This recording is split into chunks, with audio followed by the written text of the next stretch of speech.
अच्छा, कल जो है मैंने वो कांस्टेंट्स को डिस्कस करना शुरू किया था। तो सेकंड टाइप जो थी उन कांस्टेंट्स की, जिसमें कांस्टेंट क्वालिफायर शायद मैंने कल बता दिया था। ठीक है, आज हमने जो डायरेक्टिव है दूसरा उसको स्टडी करना है। नंबर 2, डिफाइन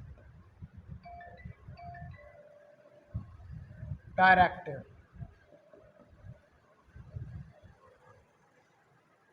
ये डिफाइन डायरेक्टिव जो है इसको भी आप कांस्टेंट को ही डिफाइन करने के लिए यूज करते हैं। It is also used to define the constant. ये भी कांस्टेंट को ही डिफाइन करने के लिए इस्तेमाल होता है। तो जो डिफरेंस है बिटवीन कांस्टेंट क्वालिफायर और डायरेक्टिव जो है, does not specify the data type of the constant.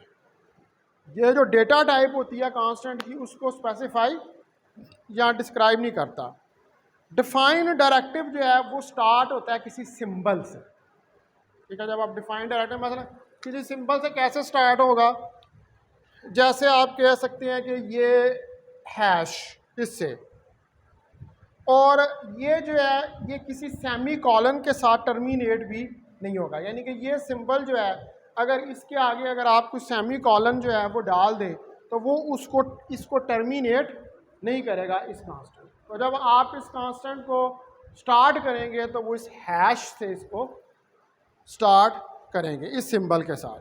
अब इसका जो सिंटैक्स है,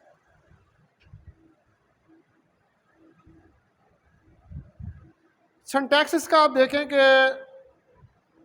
ये हैश डालेंगे, डिफाइन आइडेंटिफायर वैल्यू, और डिफाइन करें आइडेंटिफायर वैल्यू को। अब हैश जो है यहाँ पर ये क्या बता रहा है, ये इंडिकेट कर रहा है स्टार्ट ऑफ प्रोसेसर डायरेक्टिव। तो यहाँ से जो प्रोसेसिंग है डायरेक्टिव की वो स्टार्ट हो रही है। इट इंडिकेट्स, ये इंडिकेट कर रहा है a start of processor directive.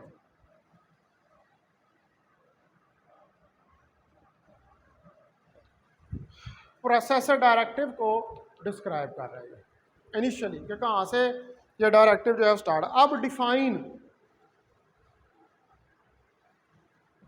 Define जो है ये यूज होता है कांस्टेंट को डिफाइन करने के लिए। It is use to define the constant. अब जाहिर बात है जो आप कांस्टेंट लिख रहे हैं आपने उसको डिफाइन भी करना है। पहले उसको बताना है कि कौन सा प्रोसेसर उसके लिए इस्तेमाल होगा, फिर उस कांस्टेंट को डिफाइन करना है। उसके बाद आइडेंटिफायर क्या होगा, अब जाहिर बात है उसको आइडेंटिफाई भी करना है। तो it is the name of the constant, it is the name of the constant. तो ये कांस्टेंट का नाम होगा। आइडेंटिफाई करना, उसको पहचानना, जाहिर बात है उसकी कोई नाम आप उसको देंगे। उसके बाद वैल्यू आप उस कांस्टेंट को आपने कोई वैल्यू भी देनी है। It represents the value associated with identifier.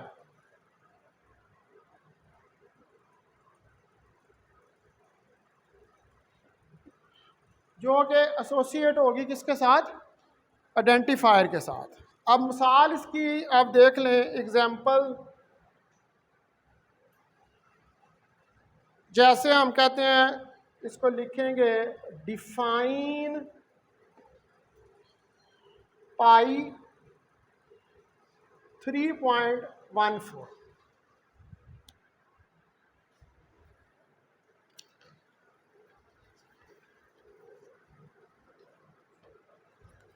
ठीक है जी। इस तरह आप इसको राइट डाउन करते हैं सी प्लस प्लस प्रोग्राम में, यानी कि आपने ये हैश लाजमी डालनी होती है, फिर आपने डिफाइन करना है, डिफाइन किया है, पाई उसका नाम है और वैल्यू दी है 3.14।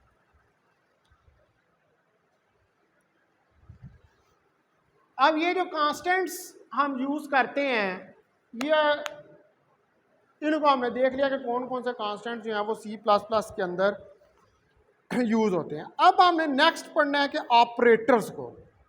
ठीक है, कि ऑपरेटर्स क्या होते हैं।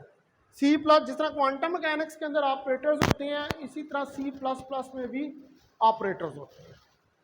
ठीक है, तो वो हम देखते हैं कि वो कौन कौन सी चीज़ें जो हैं वो एज ए ऑपरेटर के तौर पर इस्तेमाल होती हैं।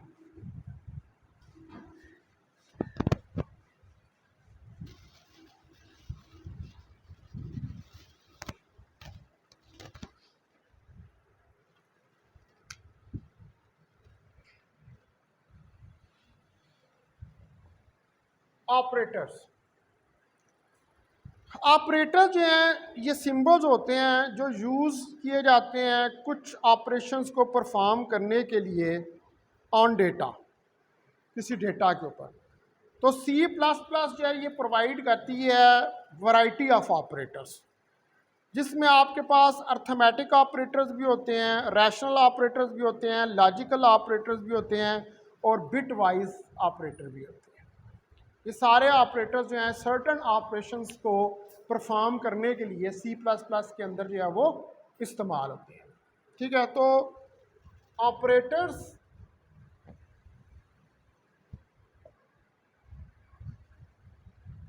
आर सिंबल्स, ऑपरेटर जो हैं वो सिंबल्स हैं, are used to perform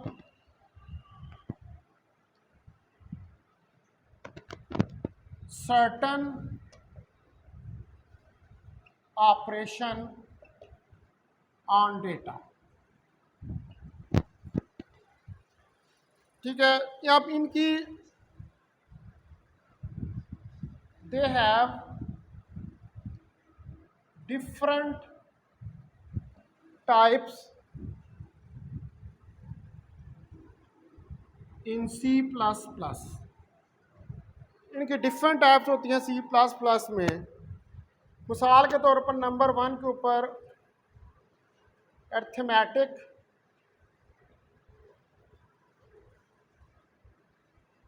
operators, number 2 के ऊपर रैशनल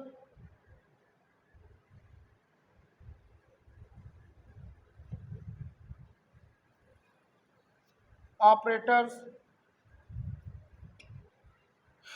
फिर हमारे पास होते हैं लॉजिकल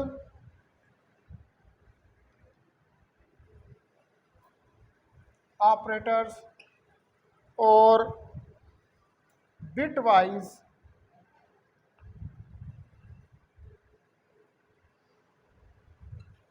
ऑपरेटर्स एक्सेट्रा, और भी होते हैं इसके अलावा भी। ठीक है, ये सारे जो हैं ये ऑपरेटर्स कौन कौन से, अर्थमेटिक, रैशनल, लॉजिकल और बिट वाइज, ये सारे ऑपरेटर्स जो है इनको आप यूज़ करते हैं। अब ये ऑपरेटर्स जो हैं सी प्लस प्लस के अंदर इनकी कुछ कैटेगरीज जो हैं उनको डिफाइन किया जाता है। ठीक है, तो वो जो कैटेगरीज हैं उसमें पहले नंबर पर जो है उसको कहते हैं यूनरी ऑपरेटर्स। नंबर 1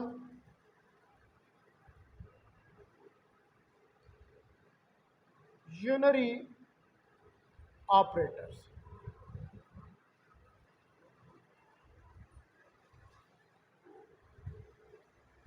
अब ऐसा ऑपरेटर जो वर्क करे विद वन ऑपरेंड, एक ऑपरेंड के साथ, उसको हम कहते हैं यूनरी ऑपरेटर। यानी कि जैसे आपके पास नेगेटिव है, प्लस का साइन है, नेगेटिव का साइन है, ये वन ऑपरेंड है, ठीक है। एक ऑपरेशन करने के लिए इनको इस्तेमाल किया जाता है। तो अ टाइप ऑफ ऑपरेटर, वो टाइप ऑपरेटर की दैट वर्क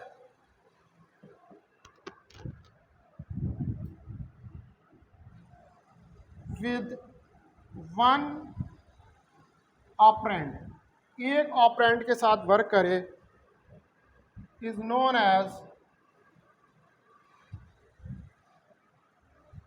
यूनरी ऑपरेटर।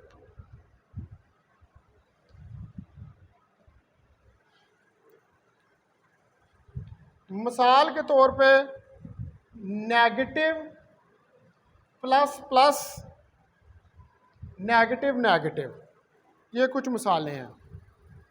अब ये ऑपरेटर्स जो हैं इनको आप ऑपरेंड के तौर पर यूज़ कर सकते हैं। यानी कि जैसे लिखें आप -a, ठीक है, फिर लिखें n++, फिर आप लिखें -x। इस तरह ये ऑपरेटर जो हैं ये इस्तेमाल हो सकते हैं ऑपरेंड के तौर पर। माइनस प्लस, ये माइनस प्लस क्या है, दीज आर द ऑपरेटर्स। मैंने आपको पहले भी बताया था कि जो मल्टीप्लिकेशन होती है, जो आपके पास डिवीजन होती है, जो मल्टीप्लिकेशन होती है, ये सारे किस में बदल जाते हैं, C++ में ये ऑपरेटर्स बन जाते हैं। ये ऑपरेशन करते हैं, एडिशन का ऑपरेशन करते हैं, सब्ट्रैक्शन का ऑपरेशन करते हैं, ठीक है, मल्टीप्लिकेशन का ऑपरेशन जो है वो करते हैं। उसके बाद जो है वो दूसरे नंबर पर हैं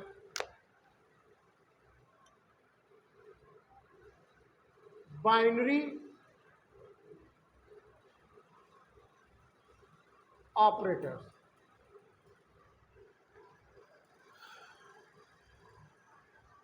अब ऐसा ऑपरेटर, वो जो पहला था वो तो सिंगल के साथ जो है वो ऑपरेट कर रहा था, ठीक है। तो ऐसा ऑपरेटर के जो दो के साथ ऑपरेट करे, दो ऑपरेंड्स के साथ ऑपरेट करे,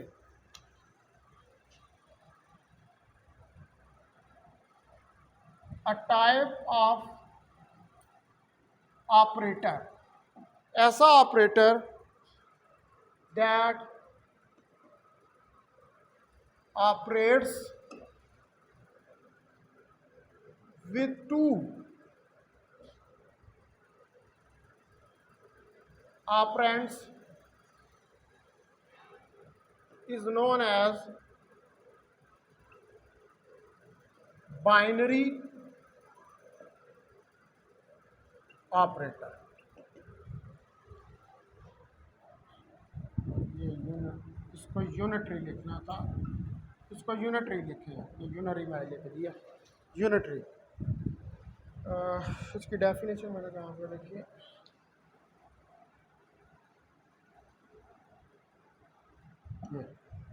इसको करेक्ट कर लें, ठीक है। तो दो ऑपरेंड्स के साथ ऑपरेट करता है, उसमें यूनिटरी यानी कि वन के साथ। अब जो अगर दो आपके पास ऑपरेटर, दो ऑपरेंड्स हो, तो उसको हम क्या कहते हैं, बाइनरी। वैसे बाइनरी क्या होता है, 0 1 2 3 4 5, ये बाइनरी डिजिट्स होते हैं। तो मिसाल के तौर पर ये जो बाइनरी ऑपरेटर्स हैं, जैसे प्लस, माइनस, स्टार, मल्टीप्लिकेशन के लिए स्टार को यूज़ करते हैं, डिवीजन, रिमाइंडर, या जिसको हम कहते हैं डिवीजन। अब ये ऑपरेटर्स जो हैं इनको आप कैसे यूज़ करते हैं ऑपरेंड्स के तौर पर, जैसे a+b, a+b, ये दो हो गए और इसमें प्लस का सिंबल जो है वो आ गया, फिर x y, x और y दो, और उसके दरमियान में डिवीजन का सिंबल जो है वो आ गया। इसी तरह आप इसको ये भी लिख सकते हैं a माइनस बी, माइनस का आ गया a स्टार बी।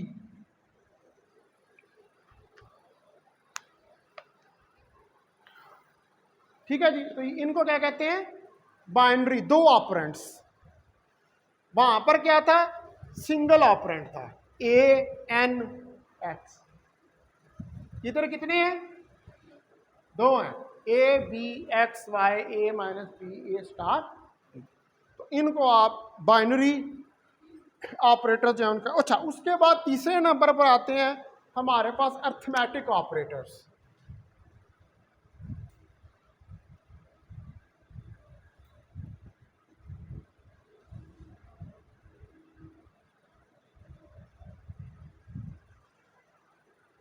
तो अर्थमेटिक ऑपरेटर्स जो हैं ये ऐसे ऑपरेटर्स हैं जहाँ ये सिंबल हैं जो परफॉर्म करते हैं mathematical operation on data.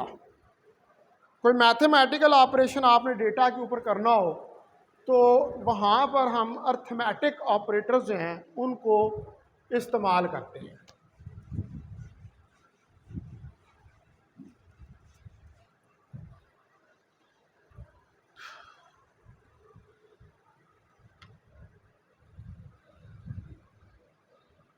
Arithmetic operator is a symbol. Arithmetic operator जो है ये एक सिंबल है दैट परफॉर्म्स मैथमेटिकल ऑपरेशंस, जो कि परफॉर्म करता है मैथमेटिकल ऑपरेशंस को ऑन डेटा, डेटा पे। अब हमारे पास C++ जो है वो डिफरेंट ऑपरेटर, अर्थमेटिक ऑपरेटर जो है उनको डिस्क्राइब करती है। तो मैं उसका एक टेबल बनाता हूँ और उनका ऑपरेशन जो है उसको डिस्क्राइब करता हूँ।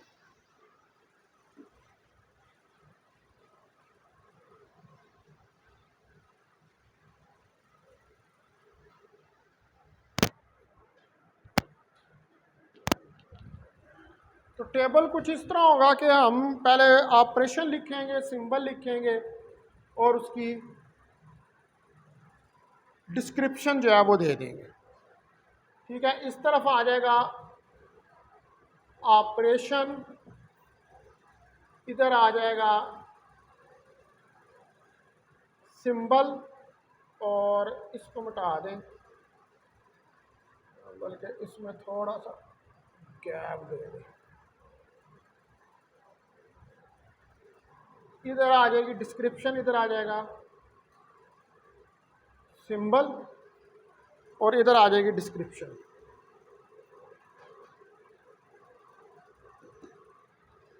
ठीक है जी, अब इसमें पहले नंबर पे जो ऑपरेशन है वो है एडिशन।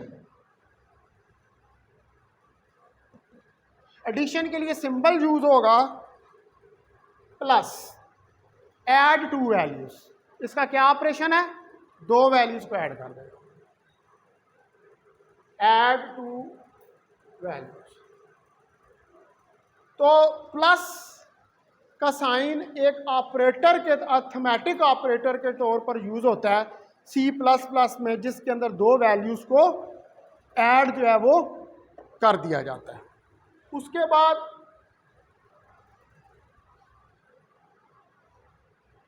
सब्ट्रैक्शन, नेगेटिव इसका होता है, सब्ट्रैक्ट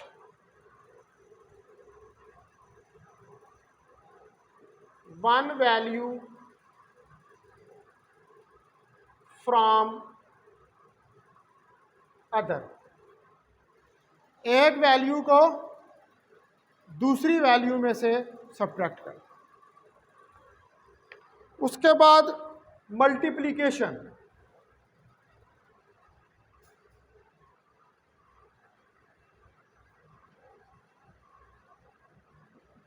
मल्टीप्लिकेशन के लिए हम स्टार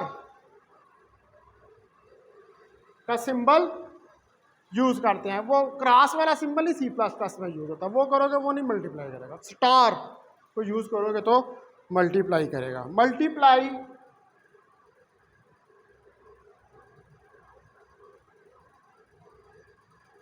टू वैल्यूज, ये दो वैल्यूज को आपस में मल्टीप्लाई करता है। उसके बाद डिवीजन,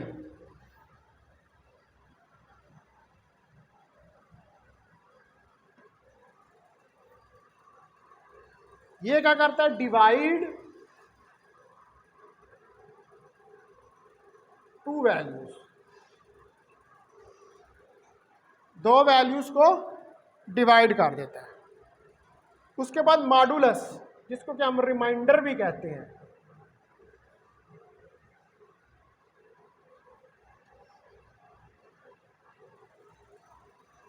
ये given reminder of division of two integers, ये रिमाइंडर दे देता है दो डिवीजन का। Given the reminder of division of two integers, दो इंटीजर्स की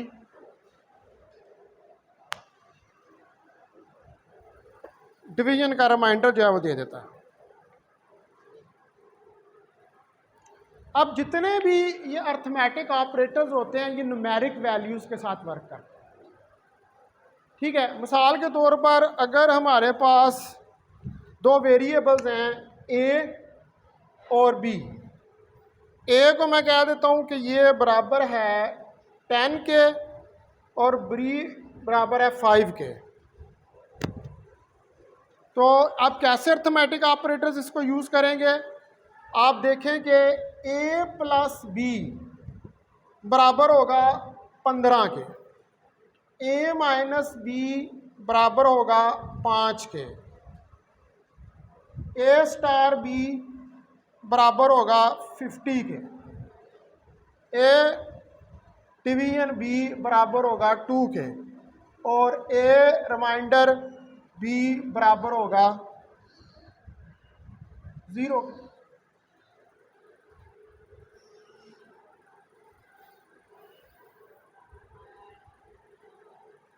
अब यहां पर ये जो मॉडुलस ऑपरेटर है इसको हम रिमाइंडर ऑपरेटर का नाम भी देते हैं। ये वाला जो है modulus operator is also known as reminder operator, इसको हम रिमाइंडर ऑपरेटर का भी नाम देते हैं। मॉडुलस ऑपरेटर जो है ये सिर्फ वर्क करता है इंटीजर वैल्यूज के साथ, 2 1 3 5 6 7 इस तरह की जो इंटीजर्स वैल्यूज़ हैं उनके साथ ये वर्क करता है। तो अगर जो मॉडुलस ऑपरेटर है उसको आप यूज़ करें किसी डिवीजन ऑफ ज़ीरो के लिए तो result will always be zero. Zero का तो डिवाइड करोगे तो ज़ीरो ही आएगा, कोई रिमाइंडर तो पीछे नहीं बचेगा। मिसाल के तौर पर ज़ीरो को अगर आप कहते हैं कि ज़ीरो रिमाइंडर 5, तो ज़ीरो रिमाइंडर 5 का रिजल्ट क्या आएगा? ज़ीरो जो है वही आएगा। इसी तरह 3 रिमाइंडर 5 अगर हो तो 3 जो है ये तो डिवाइजेबल नहीं है 5 से, तो इसका रिजल्ट जो है फिर वो 3 आ जाएगा, क्योंकि 3 तो आप डिवाइड 5 से उसको कर ही नहीं सकते हैं, ठीक है। तो फिर वो 3 ही रह जाएगा, वो तो डिवाइड होता ही नहीं है उससे, तो वो 3 ही रह जाएगा।